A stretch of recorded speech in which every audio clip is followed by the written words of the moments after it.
잠깐! 최준영입니다. 다양한 지식을 연결해서 큰 이야기를 만들어내는 경험, 어디서? 위즈덤 칼리지에서 함께 하시죠. 네이버에서 위즈덤 칼리지를 검색하세요. 네, 자 그러면 오늘 예고해드린 것처럼 지금 사실 삼성전자가 이렇게까지 빠져야 되나 싶을 정도로 많이 빠졌습니다. 61,900원. 얼마 전에 제가 아침 방송에도 말씀드렸습니다만 이 정도 한 68,000원대인가 저희 누나도 들어갔습니다. 이 정도면 너무 싼 거 아니냐고. 그랬다가 지금 62,000원 아래로 떨어졌는데 삼성전자 그리고 우리나라 대표하는 반도체 기업 SK 하이닉스도 한 13만 원까지 갔다 지금 10만 원 아래로 99,100원까지 떨어졌는데 과연 이 상황은 어디까지 갈 것인가, 더 아래로 열려 있는가, 혹은 이제는 전에 말씀해 주셨던 것처럼 밸류콜, 즉 충분히 가치가 많이 좀 매력적으로 내려왔다라고 판단할 수준인 건가. 반도체 관련해서는 우리 이분의 말씀이 그래도 가장 결과적으로 정확했고 지금도 유효한 것 같습니다. 우리 송명섭 연구위원님, 하이투자증권에서 오셨습니다. 어서 오십시오. 네, 안녕하세요. 네, 반갑습니다. 아까 바깥에서 얘기 듣다 보니까 괜히 나왔구나. 아니에요. 왜요? 그런 생각이 좀 들었어요. 네. 그런데 최근에 보니까 뭐 섹터 애널리스트는 거의 안 나오더라고요. 보니까 다들 뭐 나와서 딱히 할 말이 없겠죠. 그래서 무덤입니다. 예, 저도. 근데 제가 네. 뭐 대표로 나와서 좀 맞고 가야 될 것 같습니다. 이 삼성전자는 어쨌든 우리나라 뭐 국민주라고 할 만큼 많은 개인들이 사실 돈만 생기면 샀던 주식이기도 하고요. 그리고 이제 한 8, 9만 원대 굉장히 많이 아마 사셨던 걸로 저는 이제 기억을 하고 있고요. SK 하이닉스도 뭐 그 정도는 아닌지 모르겠습니다. 하여튼 뭐 10만 원대 초중반에서 꽤 많이들 매수를 하셨던 종목인 것 같고, 전에 한번 10만 원 아래로 내려갔을 때 송명섭 위원께서 이 정도면 충분히 밸류가 매력적이다라고 말씀하신 이후로 그래도 꽤 한 30% 정도 더 올랐던 기억이 좀 제가 있습니다. 그래서 지금 다시 한번 여쭈면 삼성전자와 하이닉스 지금 밸류는 매력적입니까? 저는 다운사이드로는 10% 정도일 거라고 보고요. 그러니까 여기서 추가적으로 주가가 하락하면 10% 안쪽일 가능성이 많다고 보고, 네. 그 다음에 위쪽으로는 물론 제가 그동안 계속 나와서 말씀드린 게 구간에서 움직일 수밖에 없다. 그러니까 평균 배수 이상으로 주가가 가려고 그러면은 향후에 그 경기가 좋아진다는 그런 확신이 있어야 되기 때문에 네. 그렇게 되면 뭐 거의 모든 경기 선행 지표들이 돌아서야 그 이상의 배수를 줄 수 있는 거고, 그러니까 평균 배수 이상은 못 간다. 그렇게 말씀을 이제 드렸었죠. 그래서 네.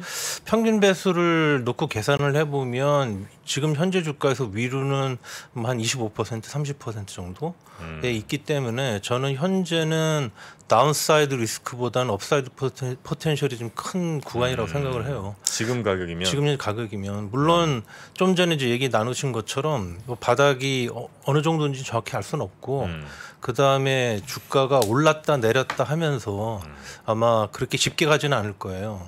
그렇다 하더라도 버틸 수 있는 분이시고, 그 다음에 한 뭐 당장 한 2, 3개월 내로 내가 꼭 수익을 내야겠다 이런 생각이 아니고 한 1년 정도의 그런 투자 기간으로 봤을 때 지금 정도 주가에서는 저는 저점 매수 시작하시는 게 맞다고 봐요. 뭐 너무 뭐 삼성전자 하이닉스 같습니까? 네, 맞습니다. 둘 다. 전에는 왜 삼성전자는 아니고 하이닉스? 아니요, 그렇게 말씀드린 적은 없고, 예전에는 이제 하이닉스가 삼성전자보다 좀 더 좋다고 말씀드렸죠. 그렇죠. 주가 상승 기간. 맞습니다. 네. 좀 더 매력적이다. 밸류가. 지금은 그렇지 않아요. 둘 다 비슷해요. 비슷하고. 삼성전자 하이닉스. 네. 그러니까 이제 저도 이제 뭐 그런 생각 이제 말씀하시니까 말씀드리는 건데, 그냥 완전히 저점을 잡을 수는 없거든요. 그러니까 기본적으로 모든 종목이나 시장을. 그래서 저는 이제 위원님 말씀하신 것처럼 지금부터는 이제 다운보다는 다운사이드보다는 업사이드가 높다라고 말씀하신 부분들이 뭐 진짜 딱 저점이 언제야라고 이게 막 그렇게 질문을 하시면은 사실은 어느 누구도 답변을 못 드립니다. 그래서 그러니까 저는 제가 그때도 그렇죠. 이제 삼성전자 하이닉스를 한 가격이 한 7만 원 그때 이제 밑으로, 뭐 하이닉스 저는 10만 원 초반이면 뭐 그때보다 한 5% 좀 더 빠진 것 같아요. 5에서 7% 정도. 근데 그때 그게 저점일지는 모르겠지만 가격적으로는 저는 뭐 이 정도 가격이 매력이 있다는 말씀에 동의를 좀 하고 근데 지금 매크로만 보면은 사실은 손이 안 나가는 건 맞지만 사실은 뭐 저점을 모르니까 지금부터는 조금씩 분할 매수 하시는 것도 저는 괜찮다는 의견에 매우 저도 동의를 하는 말씀드립니다. 그 저점 근처 혹은 뭐 충분히 매력적이라고 말씀하신 데는 근거가 또 있을 거 아닙니까?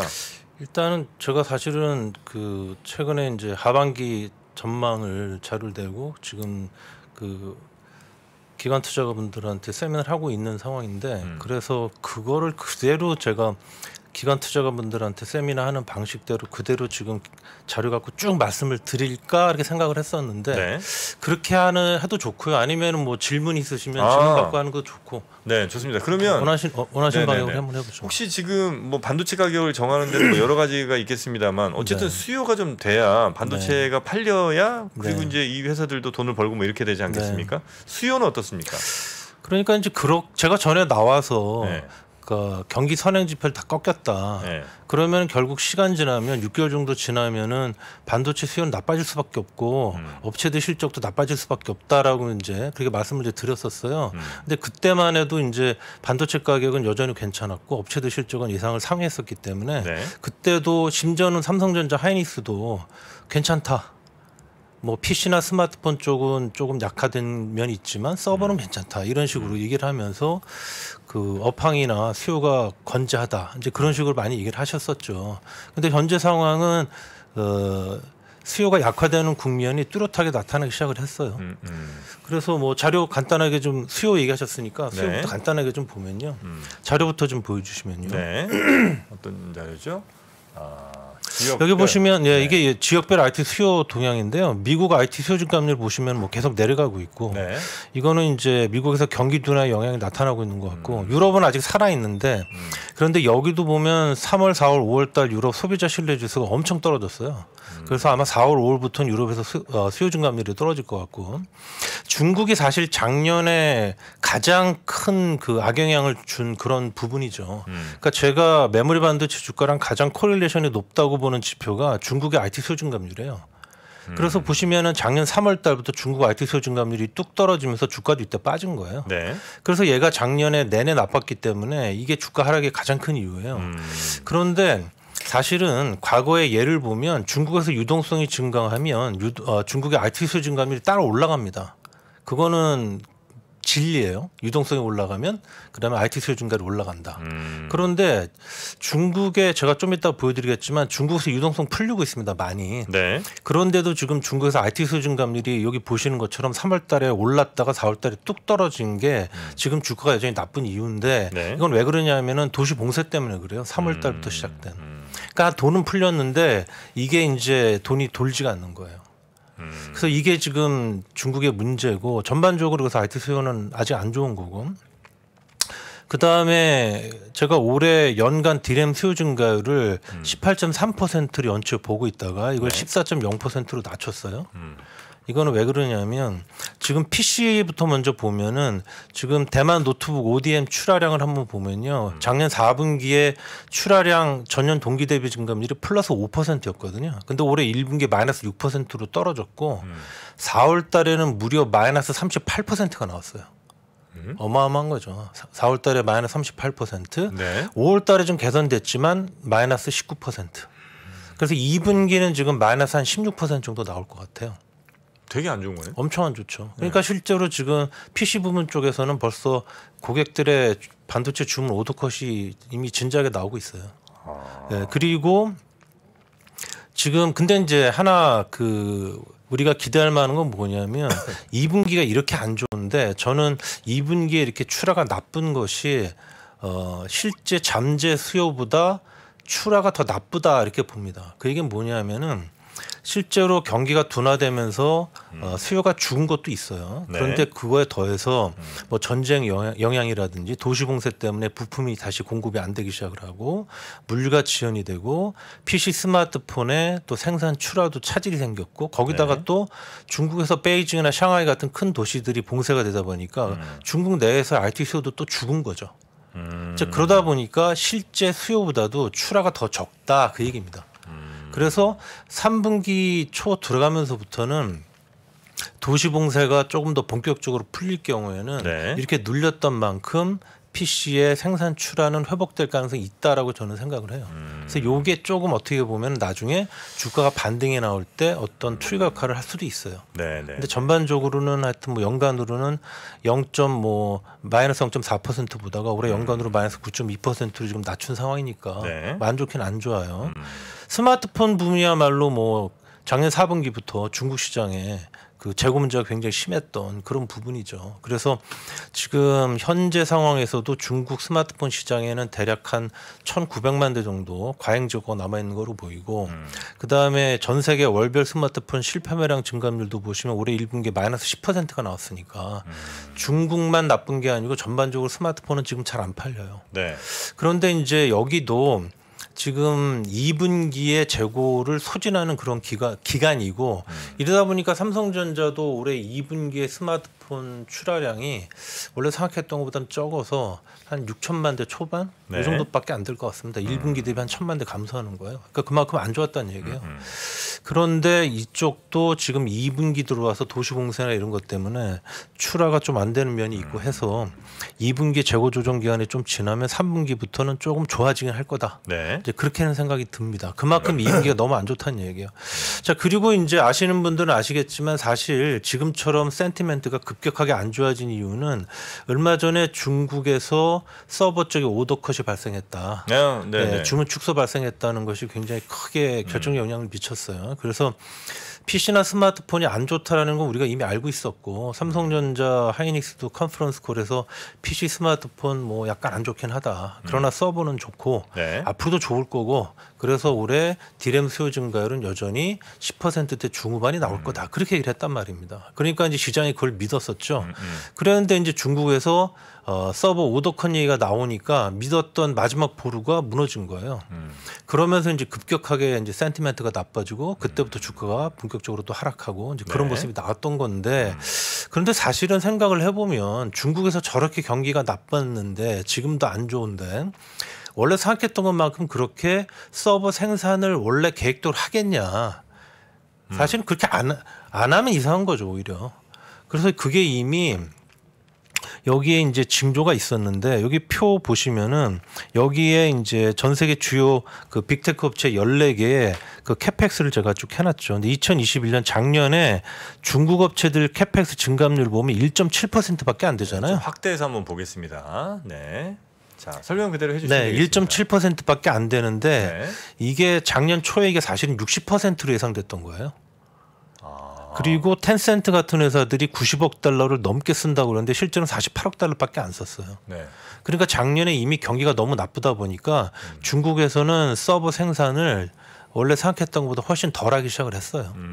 그다음에 올해도 보시면 제가 3월 24일자로 업데이트했을 때는 올해 그 중국에서 캐펙스 증가율이 56.6% 이상이 됐는데, 제가 오늘 아침에 다시 업데이트 해보니까 32.3%로 또 줄어 있어요. 네.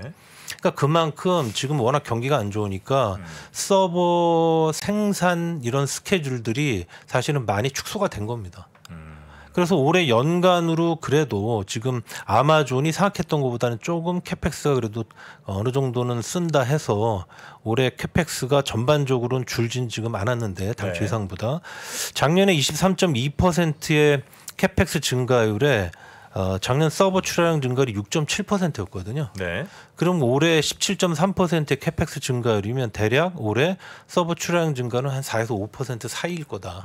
근데 이거 연초에 9에서 10%라고 그랬거든요. 그만큼 이제 현재 4에서 5% 사이로 내려온 거죠. 그러니까 네. 이런 것들이 다 경기 둔화가 나오면서 그만큼 수요에 악영향을 이미 주기 시작을 했고, 네. 그러다 보니까 이제 그 고객들은 반도체 업체들한테 이렇게 와서 이렇게 얘기를 하는 거예요. 보통 이제 반도체 회사들한테 고객들이 상반기 한 45, 하반기 한 55 이 정도 가져가요. 그래서 이제 반도체들한테 와가지고 야, 우리가 상반기 45 사갈 거고 하반기 55 사갈 테니까 그 정도 준비해줘, 이렇게 얘기를 한단 말입니다. 그랬는데 올해 상반기에 이렇게 PC나 스마트폰의 출하가 부진했는데 상반기 사갈 물량만큼은 사실은 거의 다 사갔어요. 그러면 어떻게 됐겠습니까? 세트 판매 출하는 부진했는데 반도체는 사갈 만큼 사갔다는 얘기는 고객들의 반도체 재고가 늘었다는 얘기죠. 그러니까 이제 와서는 야 우리가 55 가져가려고 그랬는데 근데 미안하다. 이번에 55 못 가져갈 거고 한 45밖에 못 가져가겠다. 네. 그런 얘기를 와서 하는 거죠. 그게 이제 오더 컷이에요.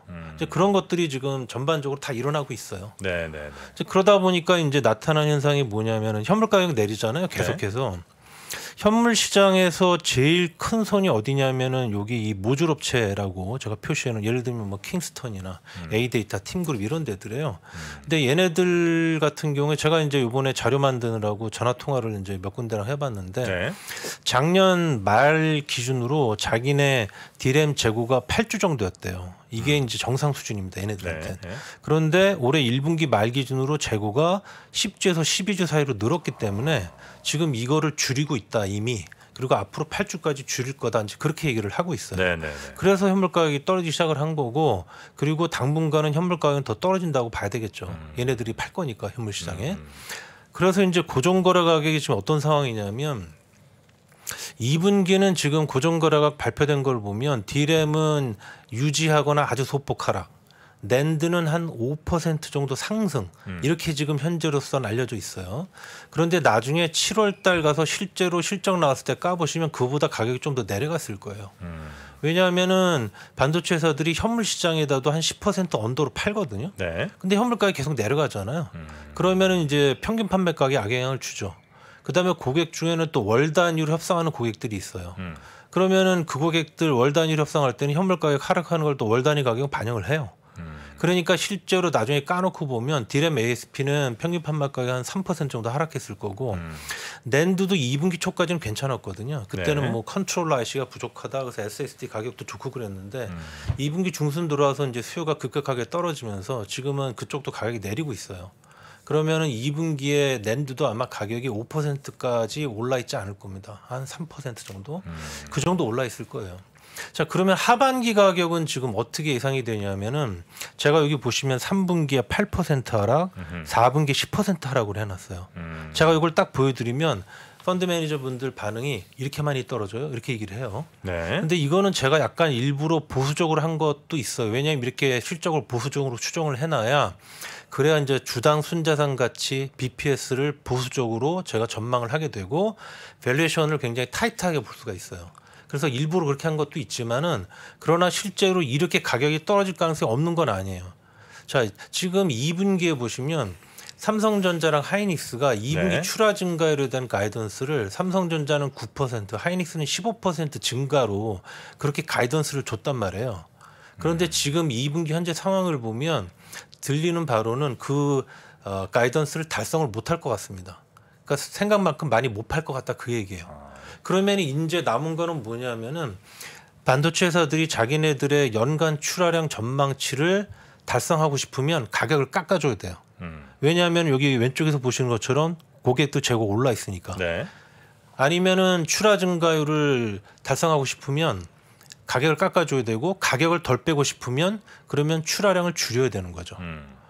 결국 이런 상황이 지속이 되면은 가격은 예상보다 더 내려갈 가능성이 높고 지금 현재 디램 업체들의 재고를 보면 1분기 말 기준으로는 네. 하이닉스가 3주에서 4주 사이 재고 그다음에 삼성전자가 4주가 좀 넘었었거든요. 네. 그런데 지금 2분기에 자기네들 가이던스를 달성 못하면 아마 2분기 말 기준으로는 업계 평균으로 4주를 좀 넘어가게 될 겁니다. 그걸 정상적으로 그래요. 그런데 이제 올해 연말 정도 되면 제 생각엔 한 6주에서 7주 정도 네네. 그 정도로 아마 재고가 올라 있을 거예요. 이제 이래서 제가 하반기는 그동안 우리 시장이 생각했던 것보다 좀 더 나쁘다라고 말씀을 드리는 거예요. 그게 저번에 중국에서 서브 오더컨 얘기 나오면서 그게 주가에 반영되기 지금 시작을 한 것이고요. 그 하반기에 안 좋은 상황은 지금 주가에는 반영이 돼 있습니다. 예, 지금 주가에 이제 반영이 그동안 돼왔고 경기선행지수 지표들이 빠지면서 안 좋을 거라는 게 암암리에 반영이 되고 있었고 네. 거기에 실질적으로 그게 현실화되면서 지금 더 주가 반영이 네. 되고 있는 그런 상황이죠. 이제 그게 이제 저는 얼추 끝나고 있다 이제 이렇게 네. 보고 있긴 하지만 그 디램 업체들한테 또 안 좋은 거 중에 하나가 공장 새로 짓는 걸 거 아니에요. 네. 근데 지금 뭐 트럼프 때문인지 하여튼 뭐 전 세계 분위기 때문인지 하여튼 지금 공장 새로 증설 뭐 이런 그 얘기가 공장 증설은 이제 이 메모리 쪽이 아니고 그렇습니까? 비메모리니까 여기 그거는 괜찮아요. 우리나라 업체 그 주력 디램 낸드랑은 이제 관계가 없는 얘기니까. 디램 그건 랜드는 괜찮아요. 아직 저 추가 증설 없습니까? 그쪽도 짓고 있어요. 짓고 있는데 네. 그 얘기 제가 좀 이따 드릴 거예요, 어차피. 아. 그런데 그게 생각만큼 내년에 그 공급 증가가 굉장히 떨어져요. 그거 굉장히 좋은 점이죠. 그 얘기는 제가 드릴게요, 이제. 지금 알겠습니다. 서버가 지금 한 싱글 정도 빠지는 거 8% 정도가 서버인가요? 다 합쳐서. 다 합쳐서? 블렌디드로. 블렌디드로 네. 그 정도면 이제 미중 무역 분쟁 때 이후로 가장 많이 빠지는 거네요. 네. 아니죠. 옛날에는 네, 뭐 2018 20% 분기에 15%씩 그러니까 빠진 적도 많아요. 최근에는 최근에도 그죠? 한 8%씩 빠진 거는 뭐 19년에도 뭐 20% 15% 빠진 적도 있고요. 그러면 이제 이런 부분까지는 현재 좀 녹아 있다. 제 생각보다 좀 더 많이 빠진 것 예, 같아가지고 대부분 그렇게들 말씀하세요. 네, 그래서, 그러니까 그런 것들이 지금 주가에 반영이 되고 있다. 더 되고 있는 거예요. 네.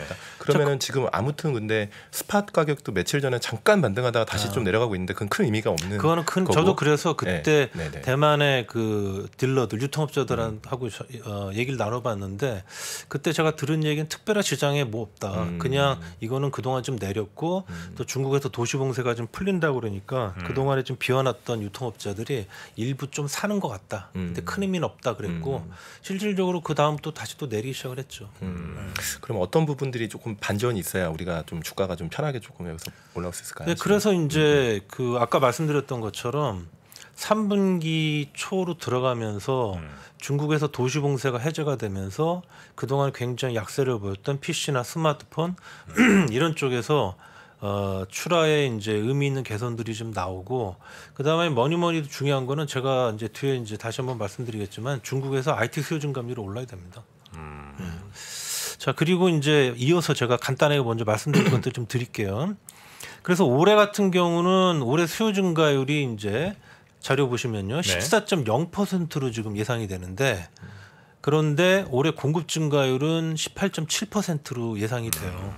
근데 상반기에 사갈 만큼 사갔다고 그랬잖아요. 네. 그러면은 어차피 올해는 공급 증가율이 수요 증가율보다 높으니까 공급 과잉으로 가는 거고 결국은 그러면은 하반기에 그 영향이 집중이 될 거예요. 네. 그래서 이제 하반기가 좀 더 생각보다 안 좋을 거다 그 말씀 드린 거예요. 근데 아까 말씀하신 거랑 연기해가지고 네. 자 그런데 이제 내년 같은 경우는 그렇게 지금 시장의 센티먼트는 완전히 지금 최악인데 시장에 생각한 것보다는 내년은 그렇게 업황이 나쁠 것 같지가 않아요. 내년은 네. 왜요? 그게 왜 그러냐면 공급 때문에 그래요. 공급이 주나요? 공급 증가율이 떨어져요. 그러니까 올해 공급 증가율 제가 18.7% 말씀드렸잖아요. 네. 그런데 내년에는 제가 볼 때는 내년 공급 증가율은 15%안 나올 것 같아요. 14에서 15% 사이. 네, 네, 네. 내년에 생산 증가율이 아마 출하 증가율 말고요. 생산 증가율이 아마 12%에서 13% 사이일 거고요. 그 다음에 올해 연말에 재고 늘어나 있을 거라고 말씀드렸잖아요. 네. 거기다가 재고 일부 터는 것까지 감안해도 내년에 출하 증가율은 14, 15% 넘기 어려울 것 같습니다. 그거 왜 그러냐면 첫 번째로 지금 내년에 반도체 회사들이 원 B 나노라는 걸로 넘어가요. 원 B B 나노. 나노 지금 원 A 나노인데 네. 원 B 나노라는 거 넘어가는데 원 B 나노가 이게 엄청 뭐라 그럴까요? 하여튼 초정밀? 초정밀 이어서 그런데 이게 원가가 높아요. 바뀌는 것도 많고 네, 네, 네. 그 다음에 너무 복잡해가지고 생각한 것만큼 원가가 낮질 않아요. 그러니까 굳이 원B 나노로 어렵기도 하지만 많이 넘어가기도 어려워요. 그리고 아까 얘기하신 이제 캐파 관련한 건데 지금 내년에 새롭게 들어올 그런 그 디램 낸드의 생산 라인들이 뒤로 밀릴 것 같아요. 지금 현재 상황을 보면. 계획했던 거보다. 예. 그래서 원래는 예를 들면은 뭐 어떤 회사의 그 신규 라인이 내년에 한 3월 달에 들어오는 걸로 예정이 돼 있었는데 지금 봐서는 뭐 한 3분기 정도로 미뤄질 것 같고 그런 상황이에요. 네, 네. 그래서 내년에 생산 증가율이 굉장히 낮을 것 같습니다. 그리고 올해 전망하신 수요 증가율 요 14% 네. 요거는 상반기랑 하반기랑 나누면 어떻게 바뀌는 건가요? 상반기하고 하반기로 보면은 1분기 약간 안 좋았고 2분기 엄청 안 좋고 근데 이제 이거는 네네. 저 세트고 네. 이제 그 반도체 수요로 보면 상반기는 1분기는 사갈 만큼 다 사갔고 2분기는 후반기 들어와서 조금 덜 사갔고 3분기는 상당히 안 사갈 거고 4분기도 그렇게 크게 들지 않을 거고 예, 그런 그림이에요. 그러니까 약간 이제 간단히 이제 제 느낌 결론적으로 말씀드리면 지금 하반기가 상반기보다는 아무튼 더 안 좋은 흐름이고 그죠? 네. 네, 가격도. 근데 주가는 지금 이제 그런 부분을 프라이싱 하고 있는 구간이고, 근데 이제 내년이 생각보다 공급이 준다. 네. 근데 이제 수요를 모르니까 우리가 아직은 그렇죠. 애매한데 예, 예. 일단 공급은 확실히 주니까 내년을 보면은 사실 주가 이제 선반영한다고 보면 제가 희망이 그 있는 거예요. 말씀을 드리려고 하는 거예요. 자, 그러니까 이제 올해 같은 경우는 분명히 공급 강화로 가고 네. 하반기는 기존의 시장이 예상했던 것보다 굉장히 나쁘단 말입니다. 그런데 그렇기 때문에 그 지금 시장의 센티멘트는 간단히 얘기하면 내년에 디램 가격 한 30% 빠지는 거 반영하고 있다 그 얘기예요. 그런데 지금 공급에서 제약 때문에 그 정도는 아니고 뭐 수요가 얼마나 나올지 모르겠지만은 뭐 내년에 수요가 뭐 크게 좋을 일은 없잖아요. 그러니까 뭐 지금 공급 증가율이 올해 대비해서 올해 뭐 18.7% 내년에 제가 14.7% 보니까 4% 포인트나 빠지면은 내년에 뭐 업황 대박 나는 거 아니냐 그렇게 얘기하실 거는 없어요. 왜냐하면 내년 수요를 어떤지 모르니까 좋기 어렵고 경기 상황으로 봐서는 그렇다 하더라도 디램 가격 30% 빠지는 거를 지금 주가는 반영하고 있는데 실제로 공급에서 제약 때문에 실제로 가격은 뭐 한 10에서 20% 사이 정도 빠지고 말 가능성이 높지 않냐 이렇게 네, 얘기 들 네. 수 있는 거예요. 그러면은 지금 주가 빠진 거는 어느 정도 내년까지 업황 둔화는 상당히 반영했다라고 말씀드릴 수가 있는 거죠. 그러니까 요게 이제 이런 게 있기 때문에 네. 그래서 이제 그 말씀을 드리는 그렇게 지금 저점 매수를 좀 하셔도 네네. 괜찮지 않냐고 말씀드리는 거 이유고. 중국의 상해나 뭐 이런 데가 이제 막히면 네. 그러면 IT 기기가 안 팔립니까? 중국에서 그 가장 사람들이 잘 살고 네. 인구가 많고 한 데가 베이징, 샹하이 뭐 그런 그렇겠죠. 데들이잖아요. 네네네. 근데 그런 데들이 막혀가지고 사람들이 아예 돌아다니를 못하잖아요. 그럼 그 사람들이 PC나 스마트폰을 사고 싶어도 못 사죠. 그 다음에 그 정도 상황이에요? 쿤샨이나 또는 샹하이에 대만의 그 ODM 업체들이 생산기지들이 있어요. 노트북이나 스마트폰. 못 근데 만드는군요. 거기가 아예 다 막히면서 아예 생산도 못하는 또 부품 조달도 안 되고 그런 기간들이 3월부터 한동안 지속이 됐죠. 근데 거기에 이제 어쨌든 뭐 조만간 풀릴 가능성이 좀 높아지고 하니까. 그렇죠. 그게 풀리게 되면은 그러면 2분기에 눌렸던 만큼은 3분기 초부터는 좀 그 올라올 가능성이 있는 거죠. 네네네. 그래서 그 도시 봉쇄가 본격적으로 풀리냐 안 풀리냐 굉장히 중요한 문제예요. 그래서 이제 주가를 그래서 저는 지금 뭐 어떻게 보냐 하면은 지금 이제 제가 전에 와가지고 뭐 여러 번 드렸던 얘기인데 여기 보시면은 뭐 이 자료 한번 보시죠. 네.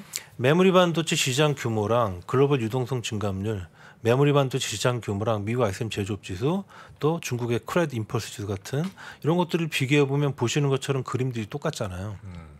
그런데 여기서 메모리 반도체 시장 규모를 제가 왼쪽으로 6개월을 당겨 놓은 거예요.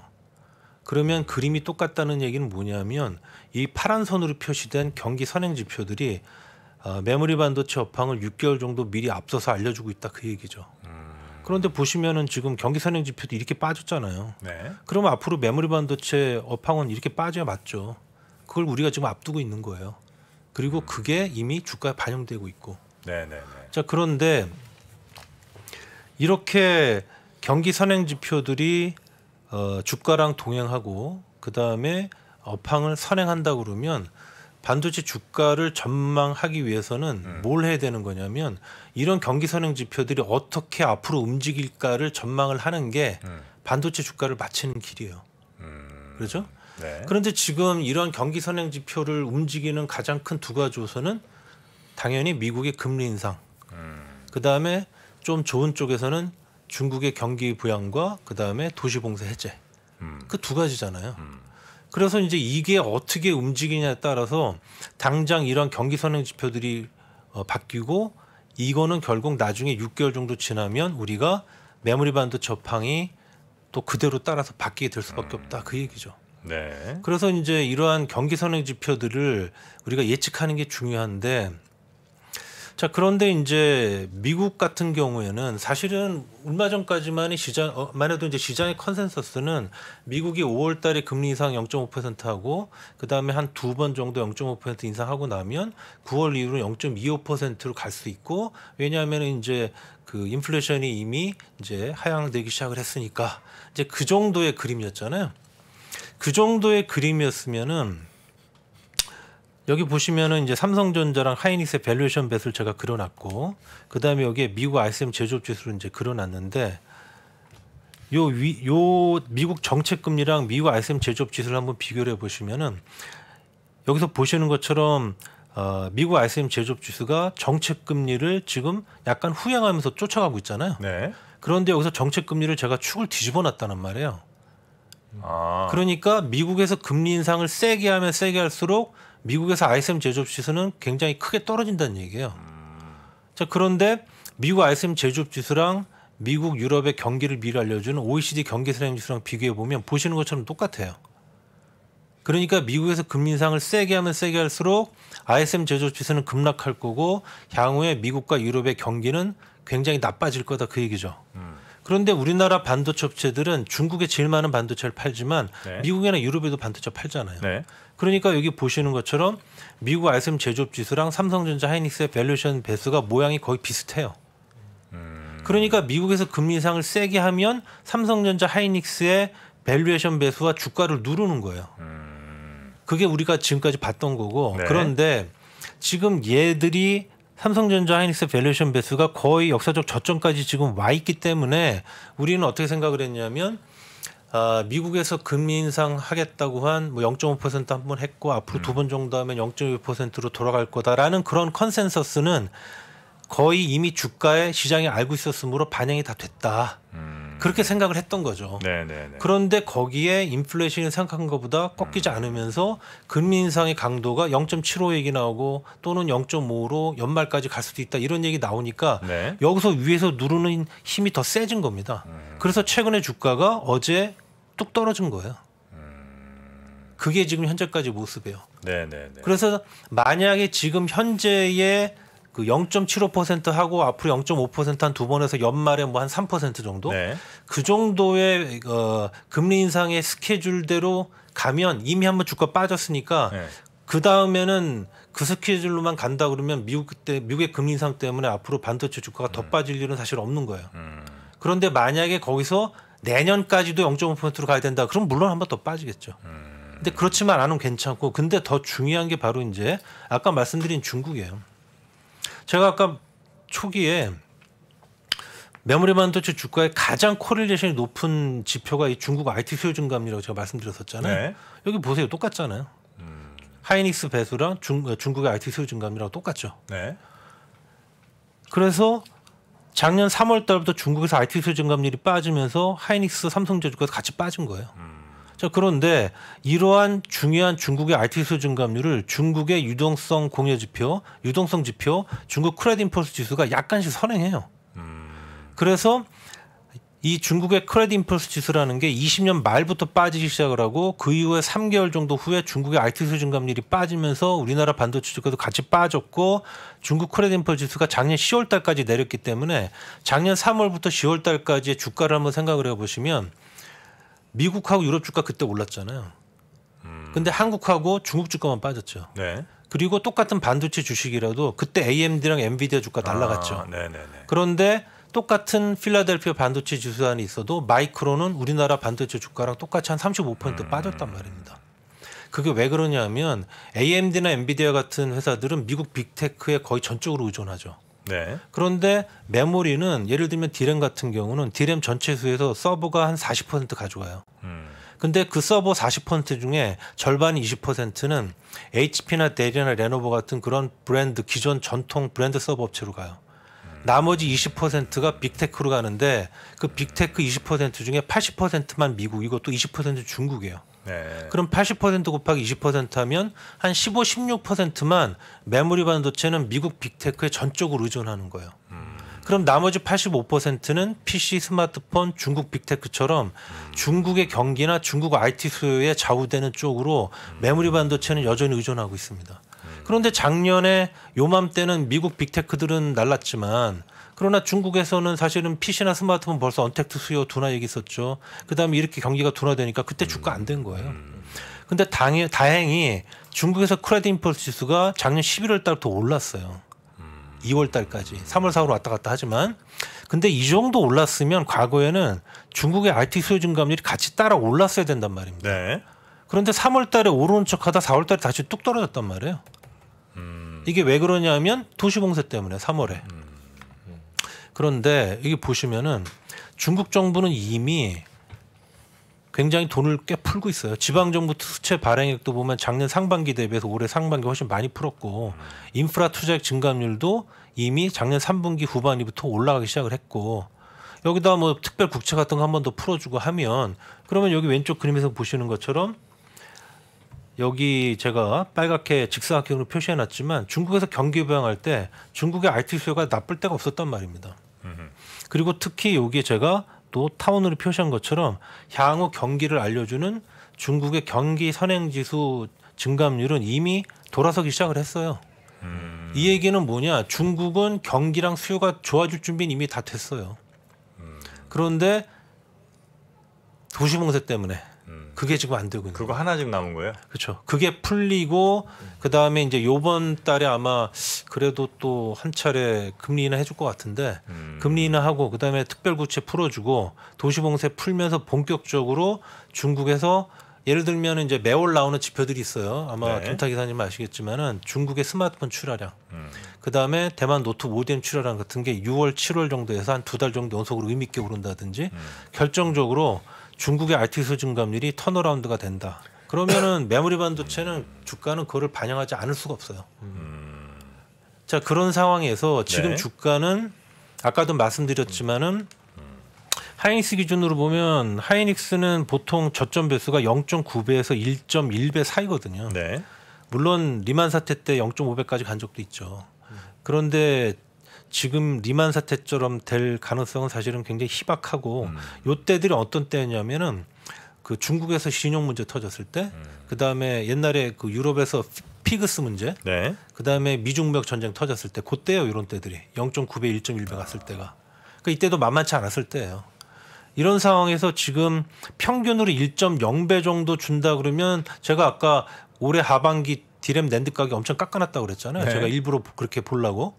그래서 올해 보수적으로 보면 하이닉스의 주당 순자산 가치가 10만 2천 원이거든요. 그러면은 평균 0.9배에서 1.1배 사이에서 1.0배 정도 주면은 이제 10만 원대 초반인데 그런데 이제 엊그저께 나온 그 금리 인상 쇼크 때문에 네. 이게 0.9배까지 갈 가능성이 생긴 거죠.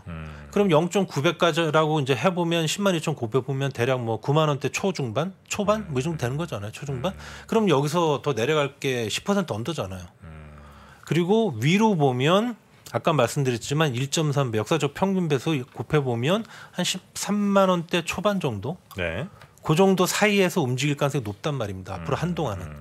그런데 지금은 위로의 업사이드 포텐셜이 아래의 다운사이드 리스크보다는 더 훨씬 크죠.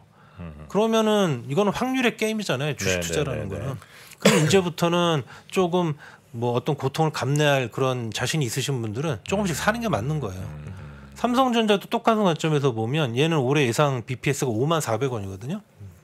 근데 얘 같은 경우는 2016년에 딱 한 차례 1.0배 간 적이 있고 얘는 리만 때도 1.1배 밑으로 안 갔었던 애예요. 삼성전자는. 삼성전자는. 예. 그러니까 1.1배에서 1.3배 사이가 보통 바닥이었고 그러면 평균 1.2배 정도 주면은 6만 원대 초반인데 근데 1.1배까지 갈 가능성 감안하면 그러면 이제 5만 원대 중반 정도 나오죠. 그럼 주가에서 현재 주가에서 역시 얘도 10만 원 정도 10% 그 내외의 다운사이드 리스크가 있는 거예요. 네. 네. 그런데 평균 배수가 1.6배니까 그거 곱해 보면은 이제 8만 원대 초반 정도. 역시 얘도 위 업사이드 포텐셜이 다운사이드 리스크보다는 훨씬 크죠. 그러면은 역시 장기 투자 자신이 있으시면 네. 지금부터는 사시는 게 맞는 거죠. 그 예를 들면 자동차 같은 경우는 이제 이른바 수요 대기가 되게 많잖아요. 그리고 네.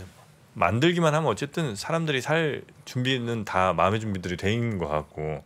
근데 혹시 스마트폰이나 노트북 같은 그러니까 사람들이 많이 쓸만한 그런 IT 기기들에 대한 수요 대기 같은 것도 많이 좀 있습니까? 근데 그거는 좀 다르게 봐야 되는 게 네. 기본적으로 자동차는 코로나19 이전에도 안 팔렸고요.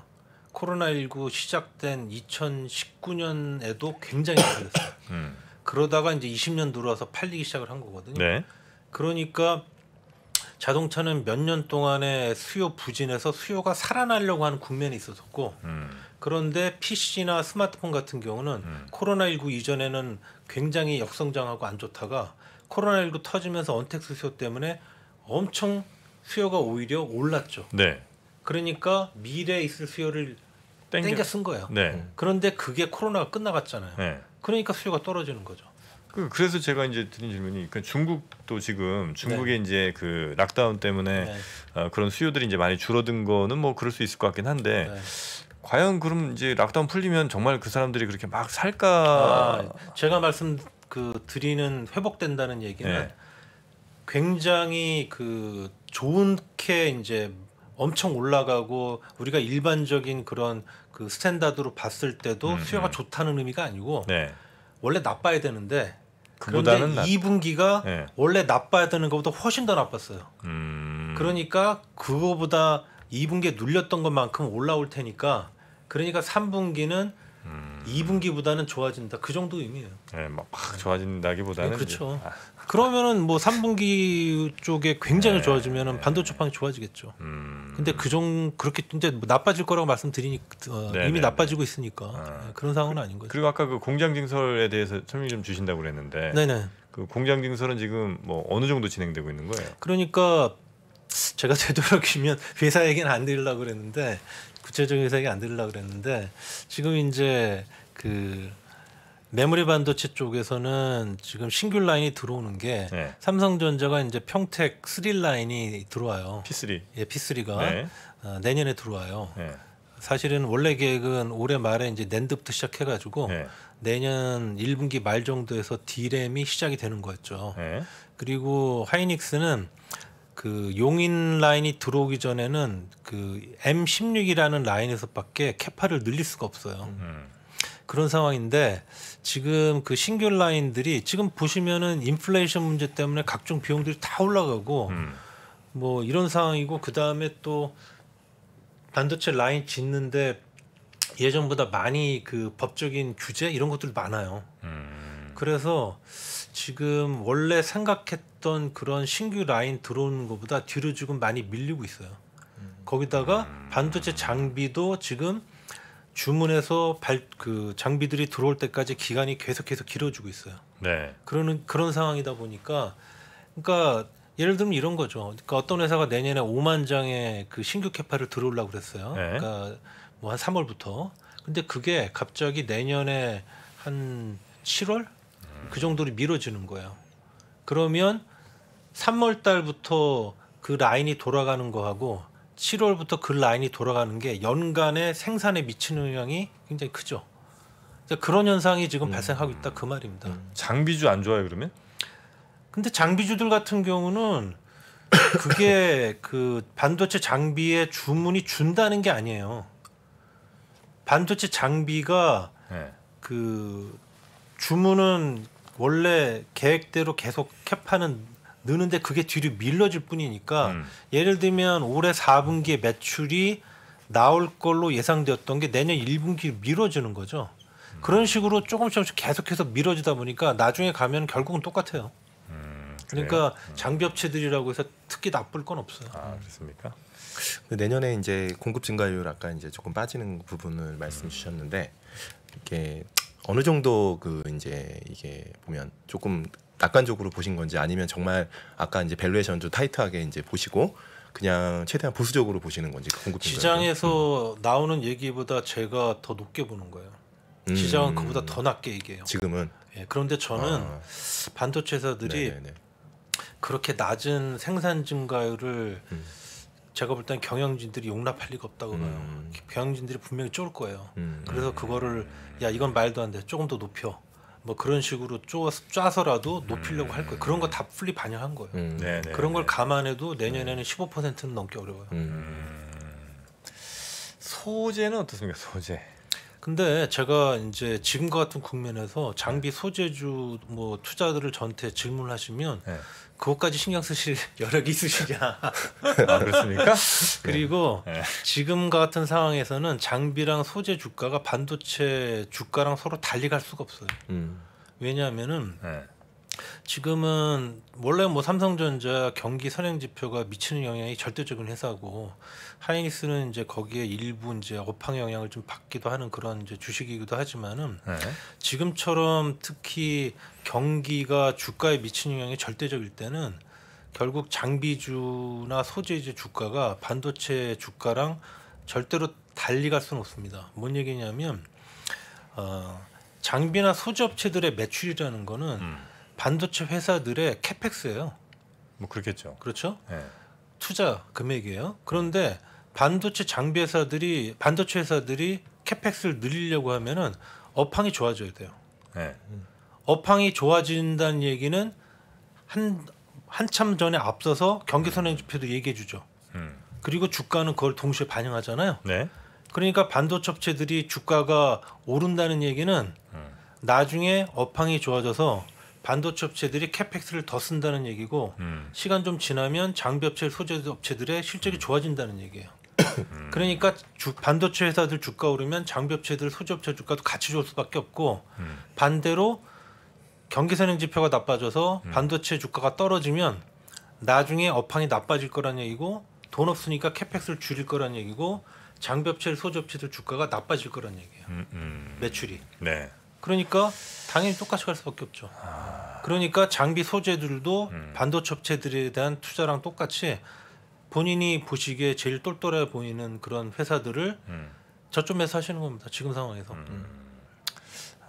그럼 뭐 조금 더 물을 타도록 하겠습니다. 네. 그냥 견딜 자신이 있으시면. 아, 그럼요. 저는 뭐 그거 하나로 지금까지 왔으니까요. 네. 제가 경험해본 반도체 주가라는 거는 주가가 오르고 남들 다 좋다 그럴 때 그때 사시면 반드시 물리게 돼 있고 그리고 반도체 주가 떨어져서 막 다 죽겠다 할 때 사셔야 반드시. 그리고 이제 나중에 꿋꿋이 버티셔야 그래야 나중에 그 수익이 나는 그런 주식이에요. 진짜 힘든 것 같아요. 이건 사이클 네. 주식이기 때문에 어쩔 수 정말, 없어요. 네. 반드시 반대로 가야 반도체는 먹는다. 네, 맞습니다. 3반 원칙입니다. 네, 우리 성명섭 위원님과 함께 오늘 반도체 얘기 좀 시간을 좀 길게 확보해서 좀 들어봤고요.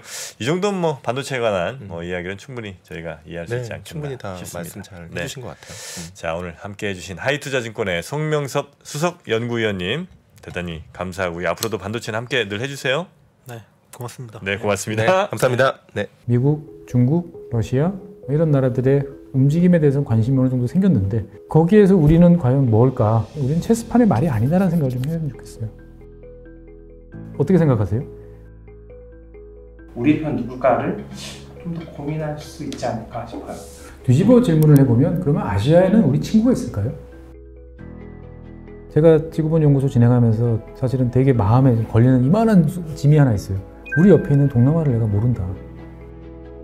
우리가 처해 있는 아시아라는 지역을 자꾸 방관하고 유럽이나 미국의 어떤 시각에 맞춰가지고 그런 이제 개별적인 지식 이런 것들이 묶여가지고 큰 흐름들을 만들어내는 이야기, 그런 경험.